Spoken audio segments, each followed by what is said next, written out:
Hi there, this is Andrea Mowry of Drea Renee Knits, and today I'm going to be showing you how to do a lifted over knot stitch that starts with a decrease. I will first show you continental, holding my working yarn in my left hand, and then I will show one more time holding the yarn in my right hand. All right, so we are going to start this by slipping our first stitch just over to our right hand needle. We don't want to twist our stitch, so we're going to do this purlwise, like so. Now I am going to be using these 3 stitches right here, and I'm going to slip my third stitch, again purlwise, and I'm going to be slipping it over the first 2 stitches and off of the needle. And now you can see it's kind of hugging the base of those 2 stitches.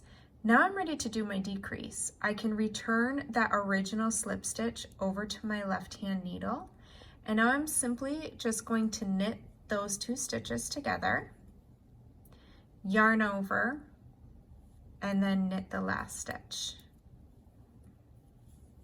There we go, that's all there is to it. I'll show you this one more time, English style. Right there I was just knitting a stitch in between the 2. Create a little barrier. So again, we're basically working this over 4 stitches. We slip the first stitch purlwise over to our right hand needle. Then we're going to slip our third stitch over these first 2 and off.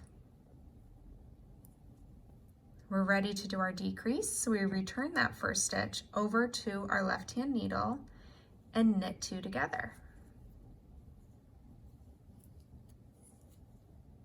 I'm going to bring my yarn forward for my yarn over, and I simply knit that last stitch.